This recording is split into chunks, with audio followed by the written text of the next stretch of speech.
Today we're going to be going over a wallpapering project that my wife and I are involved in with the Angie's List professionals. This section of the kitchen right here is a section that my wife and I did. We're not professional wallpapers, we're amateurs, but I just wanted to compare what we did here as you look at these walls, and I want to compare them with what the professional did. Now, it's sort of interesting. We're going to go over here and look at a few of the things that the professional wallpaper did. And it's kind of interesting because he's got cuts that he's made to different portions of the room here. If you look at the way the wallpaper's been put on, there's no rhyme or reason on how he cut these things.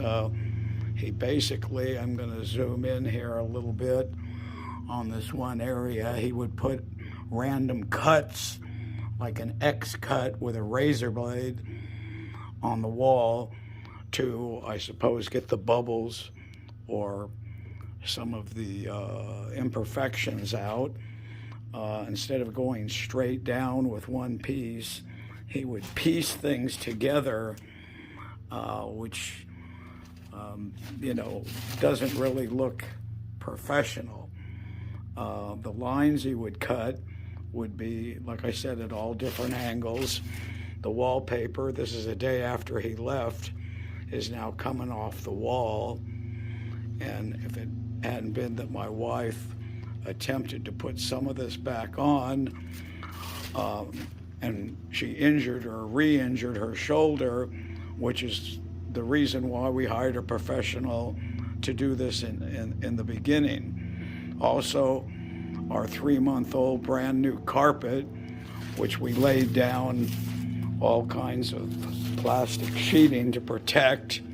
When he was here, he basically just dislocated it. And if you can look at what our brand new 3-month-old carpet looks like, it's pretty sad. The whole reason for this was that my wife had injured her shoulder, and I wanted a professional to do it so she wouldn't take a chance of re-injuring it, which she did. So here's another section here that's got wrinkles and whatnot on it. As you look up, you can see how some of the wallpaper, even big chunks, are coming off. This is a main seam right here, which, as you can see, doesn't look very professional. As we walk down this way, you can see more of the destruction to our carpet. If you look up there, you can see some of the 90-degree angles that he cut things at. On this side, not only does it not look like it was cut with a razor, it looks like it was torn in half by a 5-year-old. And once again, you can see some of these seams that have been cut so that the air can be bled out.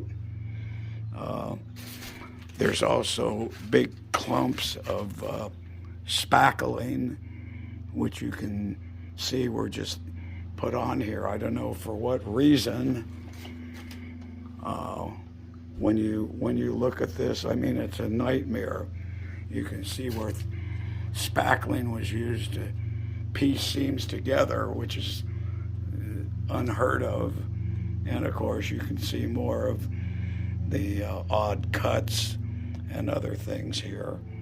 And again, how our carpet was been pretty much ruined. We're 2 retired people, and this is what happens when you contact Angie's List and pay good money to have them send out a professional.